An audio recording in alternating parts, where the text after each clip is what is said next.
시사매거진 2015.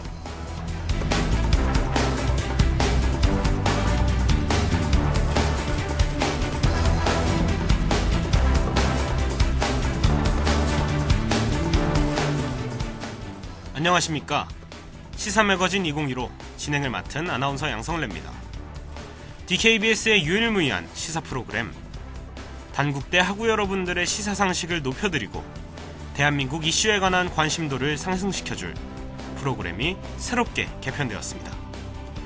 매주 수요일 저녁 6시부터 저희 시사매거진 2015는 학우 여러분과 함께하게 될 텐데요. 국내와 해외를 가릴 거 없이 한 주간의 이슈를 알아보고 파헤쳐보는 시간이 되겠습니다.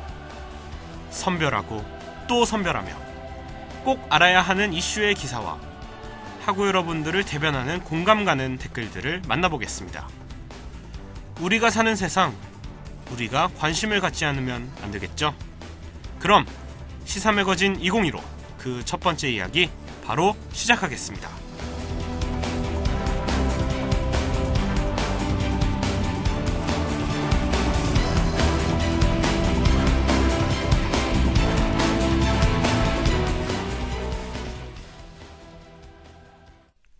저희 시사매거진 2015 첫 방송에서는 일본군 위안부 할머니들의 안타까운 이야기를 가장 먼저 들려드리려고 합니다. 광복을 맞은 지 올해로 70주년이 되었습니다. 그리고 일본군 위안부 문제가 세상 밖으로 나오게 된 지는 20년이 되었죠. 이토록 긴 세월이 지난 지금까지 할머니들은 일본으로부터 진심 어린 사과를 받지 못하고 있습니다. 더불어 최근 아베 정부는 위안부에 대한 책임을 인정했던 고노다마마저 부정하고 있습니다. 그리고 지난 1월 또 한 명의 위안부 피해자 할머니가 돌아가셨습니다. 기사 밑에는 돌아가신 위안부 할머니께 애도를 표하는 글과 일본의 사죄가 하루빨리 이루어져야 한다는 글들이 이어졌습니다. 그리고 철저한 자기 반성과 스스로 나치즘을 억압하는 독일과 비교해 일본은 왜곡과 합리화를 계속한다는 비판의 목소리도 함께 들렸습니다. 여러분은 위안부에 대해 얼마나 알고 계신가요?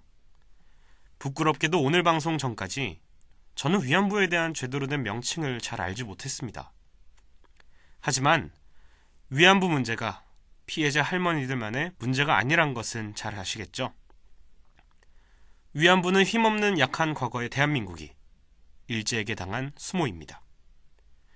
그래서 위안부의 명칭에 대해서 정확히 먼저 이야기해보자 합니다.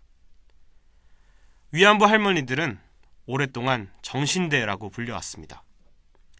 정신대란 나라를 위해 몸을 바친 부대라는 뜻으로 여자들이 스스로 자원한 걸 의미합니다. 그리고 종군 위안부라고 표현하기도 했죠. 종군 기자처럼 자발적으로 군을 따라갔다는 의미가 내포되어 있고, 나아가 일본 정부가 자신들의 책임을 회피하기 위한 목적으로 쓰는 것이니 정신대와 종군 위안부라는 단어의 사용은 피해야 합니다.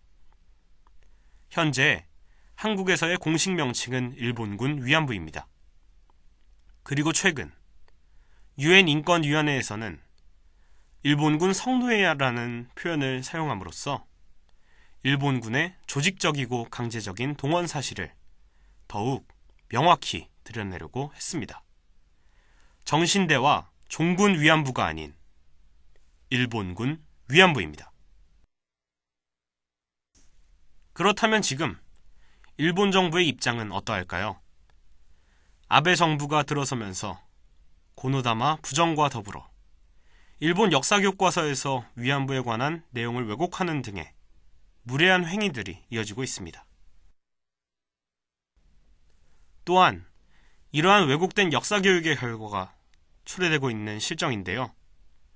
최근 있었던 서경덕 성신여대 교수의 조사에 따르면 일본의 대학생들 중 38%는 일본군 위안부를 충분히 배상했다고 생각한다고 합니다. 30%는 이 문제에 언급을 꺼리며 오직 32%만이 공식 사과와 배상의 필요성을 지지하였습니다.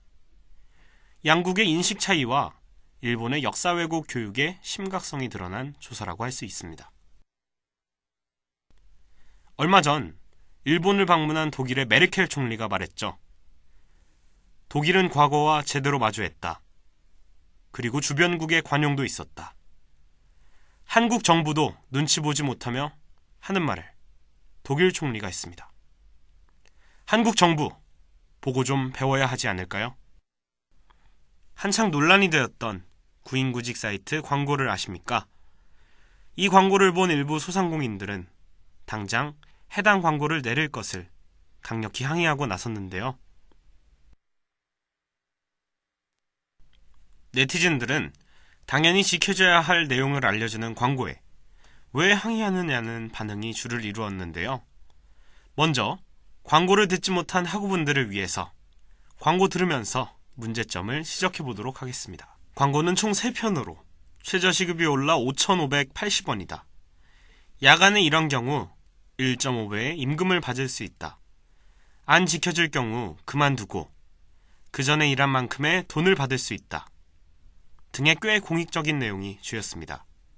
하지만 해당 사이트 측은 PC방을 운영하는 단체로부터 배포 중지와 공개 사과를 요구하는 공식적 항의 문서를 받게 되었습니다. 왜였을까요?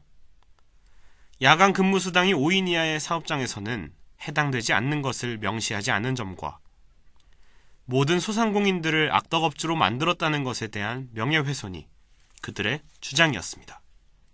이는 단순히 명예훼손의 방향이 아니라 알바생들이 굳이 몰랐어도 될 정보를 알려준 광고에 대한 반발심이 작용한 것이 아닐까 하는 생각이 가장 먼저 듭니다. 실제로 지급 현황을 살펴보기 위해 서울시 아르바이트 근로실태 조사를 참고해 보았습니다. 근로계약서 미작성이 36%, 4대 보험 미포함이 68%, 최저임금 위반 사례가 12.2%였는데요. 법을 제대로 지키지 않는 영업주들 입장에서는 알바생들에게 최저시급에 대해 그리고 제도에 대해 알려주는 광고가 달갑지 않았을 것입니다. 한편으로는 이번 문제가 갑과 을이 아닌 일과 을의 문제라는 새로운 시선도 있었는데요. 소상공 자영업자들의 형편도 어려운 경제 상황만큼이나 좋지 않은 분석이 나왔습니다. 편의점, 호프집, PC방이 개업 3년 후 생존할 확률이 70, 40, 30% 밖에 되지 않는다고 하니까요. 또한 개인 사업자 가운데 월 소득이 100만 원 미만인 이들도 56%에 달한다고 합니다. 이렇게 어려운 소상공인들의 생계에 경제를 움직이는 정부의 책임도 분명히 있습니다. 하지만 경제난이란 이유로 법을 어기는 것을 정당화할 수는 없죠. 정부는 갑이 아닌 을과 을의 싸움에 책임의식을 느끼고 문제 해결에 관심을 쏟아야 할 때라고 생각합니다.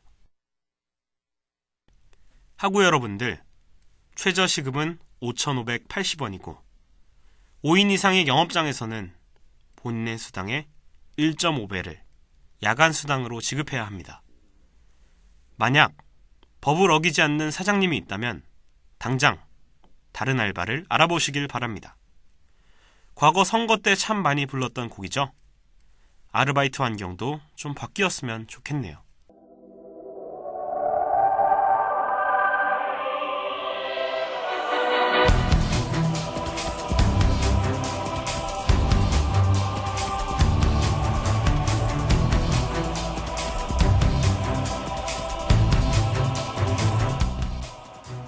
시사매거진 2015 첫 방송 어떠셨나요? 이번 주는 첫 방송이니만큼 이번 주의 이슈가 아닌 꼭 들려드리고 싶었던 이야기로 꾸며봤는데요. 평소 나와는 별 상관없는 얘기라고 생각하며 무심히 지나셨던 것들에 대해서 한 번쯤 깊게 생각해보는 것도 좋을 듯 합니다. 시사 초보자도 쉽게 이해할 수 있고 빠져서는 안 되는 이슈들로 돌아오겠습니다. 지금까지 시사매거진 2015였습니다. 감사합니다.